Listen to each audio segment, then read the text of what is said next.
Hello viewers, this na your program, The Trending Issues with Miss Scyll Akempta-Kargbo of Sierra Network TV.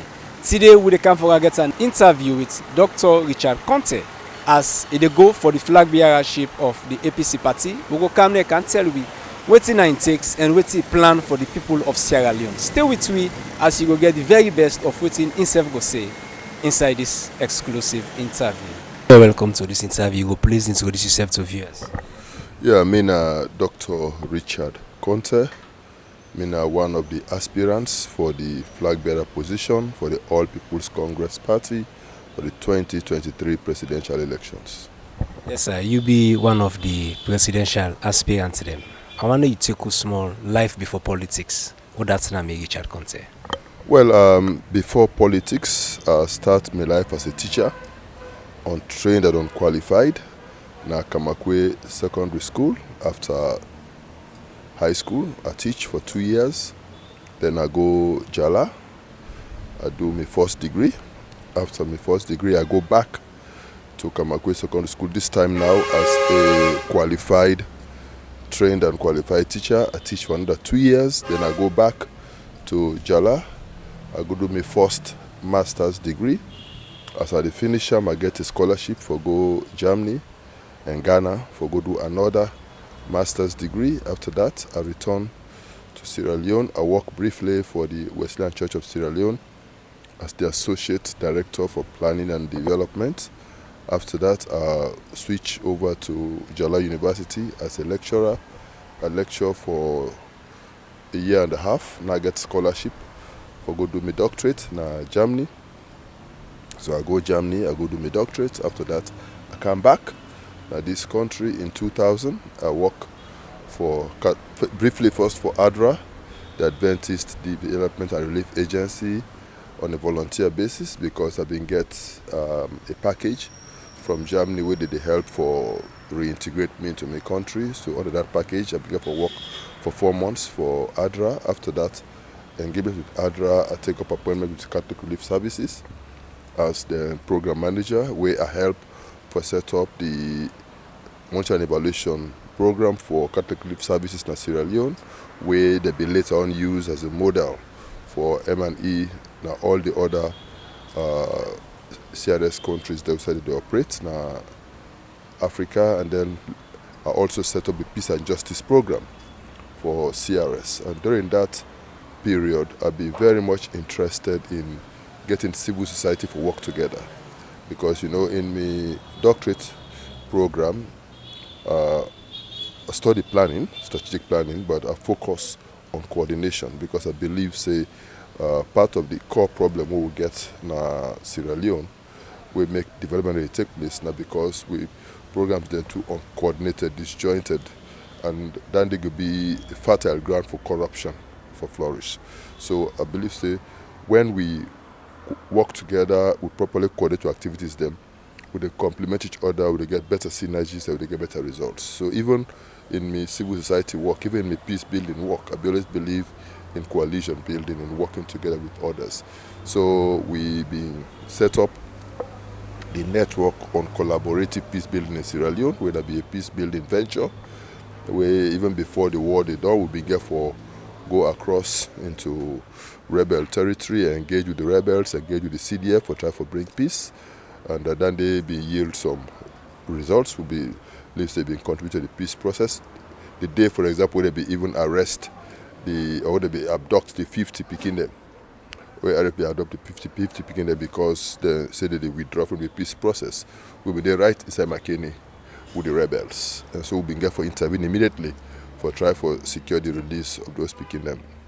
We be also set up the National Advocacy Coalition on Extractives, NACE, where for both of these institutions I be served as the first chairman for them and lead those institutions for the 3 years where they in CRS.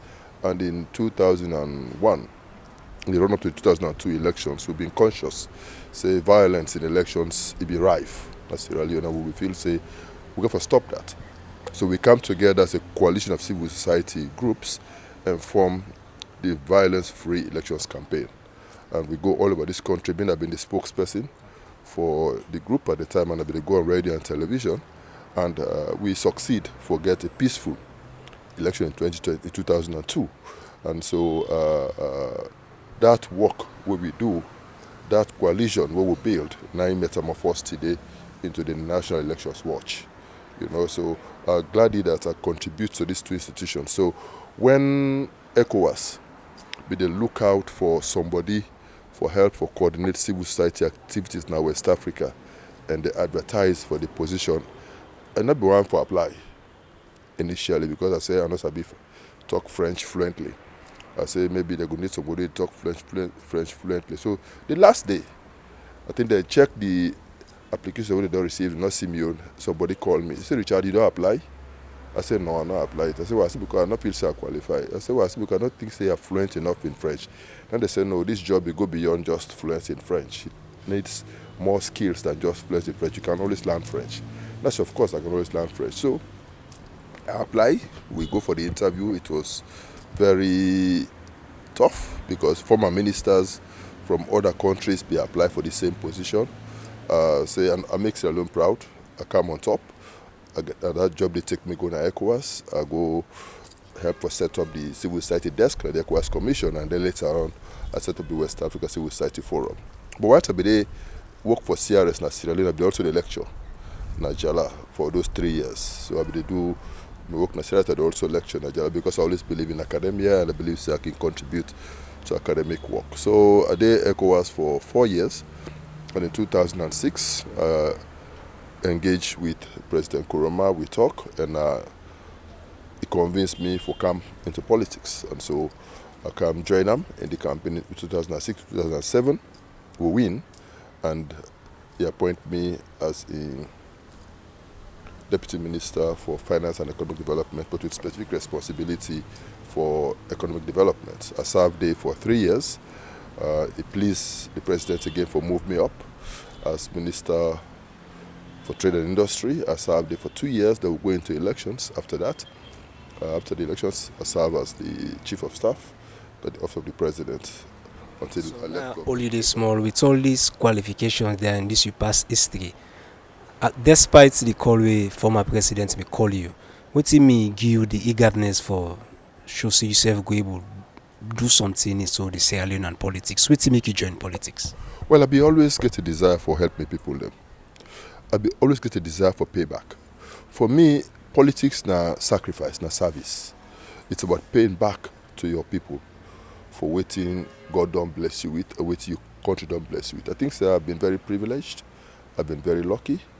And I think say I owe that to my country. And I believe say I don't gather some experience. And I believe say the best way where I can serve my country that for plow back. And I think say politics is very key because now politicians they determine policy. Now politicians they determine the direction where a country go for go. Even if you're the best businessman in the world, politicians can destroy you. So I feel say if you want impact positively now your country, you got to get to politics. So I say we for begin look out for people of like minds, and we for begin start somewhere. And so I believe they are coming and get engaged. And I'm pleased that whilst I was there are a few things where I feel say I've been contributed to, where I'm still very proud of in terms of my legacy in government. And I believe say I learned a lot about how to fix things and how to correct certain anomalies, how to ensure say people then deliver, people then perform, how to ensure say we use the resources, the God-given gifts, where God don't bless His country with for making benefit the people of this country. And I think say if they're in politics and God give me the opportunity for serve at the highest level, I will be able to impact positively on things happening around the country, and I will be able to make my own contribution to we long-term development as a country. Somebody who they watch this interview, you go want to ask you your relationship where you get with the masses. Whose kind of relationship you get with them? I think it's very good. I've been a grassroots person, and I relate very well. I think one of the good things about me now, I can relate with all sectors of society.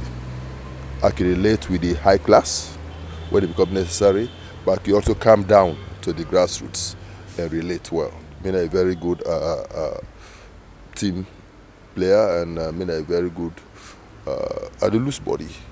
Last Friday, for example, I've been there with me traders then.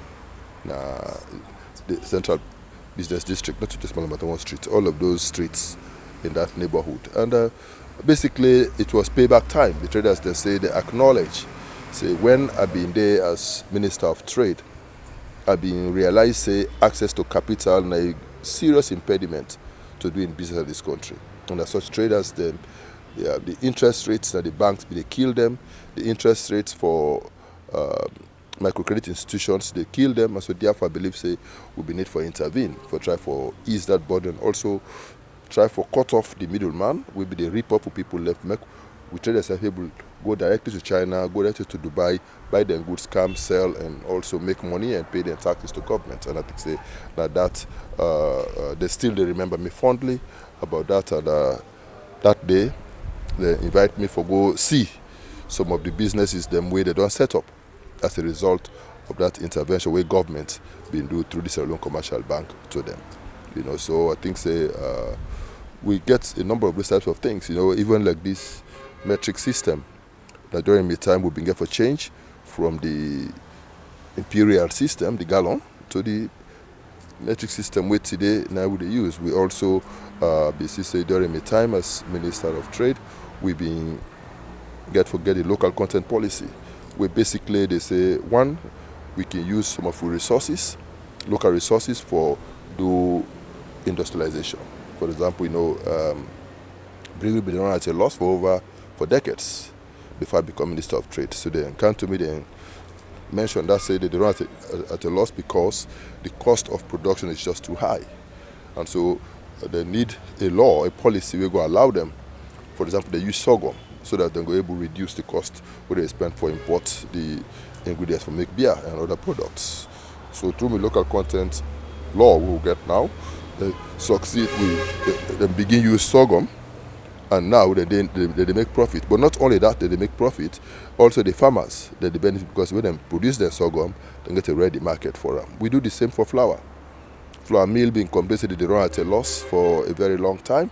So then come meet as minister, say, okay, how do we do it? They say, well, if they allow it for use cassava for make the flour without compromising the quality of the bread, we go able to break even. We do them, and flour mill move from a loss-making institution to a profit-making institution. We do the same for cement factory. They face challenges in two ways. One, the cost of production, and two, the cost of power.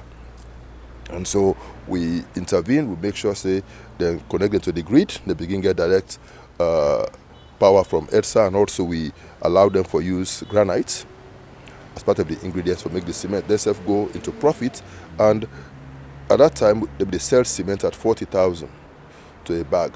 Because of that intervention, they reduce the price of cement to 37,000 for a bag. So every Sierra will be like time benefit. So these types of interventions that they may believe in where they make an impact, and we be also see say we country not be they do well in terms of the rankings they doing business. And since I believe say the private sector are the engine for economic growth and prosperity, I believe say if we will attract private sector investment in this country, they will create a lot of social capital, they will create jobs for people, and they will also give economic capital to government for finance other activities. So we take steps for improve upon we doing business credentials and doing business rankings, and we become the 6th most improved country in the world for ease of doing business. And we're able to attract, we host at this country the first investment forum, where before now we be go England for go host them. But when as Minister of Trade, I host inside Salone, we get over 300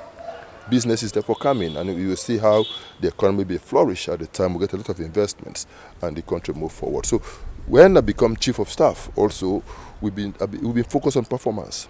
We get too many lazy people in the system.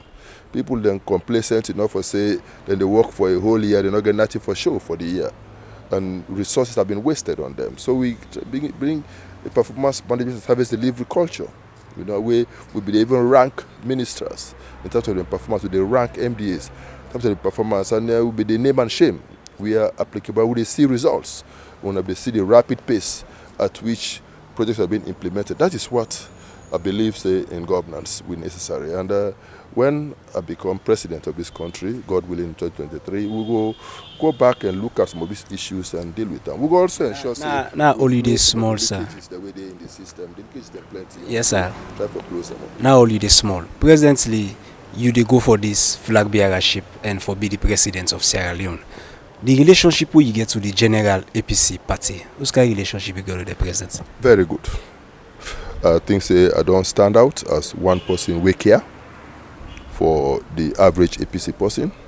When they cry, I cry with them. When they laugh, I laugh with them. All over this country, when we lost elections in 2018 and we go through a lot of sufferings, me are the first person we go around this country for empathize with the people them, for console them, for better say somebody cares, and share the little way I get with them and show compassion for people them. Whenever them bereaved anywhere in this country, I'm there to mourn with them. Whenever anyone gets any problem, is sick, in need for pay school fees for MPK, in need for address any urgent needs, I'm there to support them. And then when we party, also they under threat. When we party, get challenging issues. Now me, it also come out, go on radio, go on television, and articulate the position of the party. When we get by-elections, now me, they go with others, they go around this country and defend the votes of the party. So I've been there for my people, and so that this don't endear me to people. And when you look at an election in 2023, we're very critical, we're very sensitive, especially when you look at the neighbor that we'll go against. We need a strong personality with a strong courage, a strong will, a strong vision, strong determination. So you take and say that personality then are you? I think so. So now you the APC party need for go there in office come 2023. The APC party needs somebody like me for 2023, and I believe say I do offer myself as a servant, ready for lead me people to battle against this current government. So what if this your dream come true? What is Sierra Leoneans for expect from you if you attain power, you sit down and be the president of this country?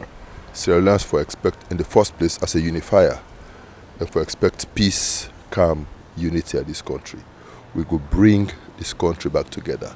This division where they don't create this north-west, southeast division, we go take deliberate steps for bridge them, for overcome, because we believe say the first step for sustainable development. We go address issues of the economy, but one way we go do and for make sure say we attract investors and we give them the assurances where they need, not only through lip service but through concrete steps we go take to do that. We go also ensure say we manage the economy such that we balance the budget within the first 5 years, so that we know they spend more than what we would able to generate. We for able try for balance the budget and try for spend what we generate locally, and not overly depend on donors. So me personally believe say the current tax regime is too high, and I believe say they lead to any improvement in revenue to government. So we will take steps for ensure say we reduce the tax rates at the moment. But what we will do is that we go broaden the base and try for see so many businesses within the informal sector, or bring them into the formal sector and then get them for pay tax. So I don't believe say go give any significant reduction at the end of the day in the total revenue to government. If anything, I believe say it will increase, because businesses then go flourish, then go make money, and they not go get any problem with paying the taxes because they're not going to be prohibitive. So what will be your last word before we end this interview to your supporters and also the general APC membership? My last word would be, my people them, Sierra Leone, they go through crossroads. We party, they go through difficult times. We need a leadership with compassion, a leadership we believe say we get for be united as a country, a leadership with a clear vision and a clear purpose in terms of what you want for this country, how we will get there. Me, Richard Konteh, now our servant, now our brother, now our cousin, now our uncle, now our nephew, and I offer myself as a humble servant ready for lead the APC into battle in 2023 and win.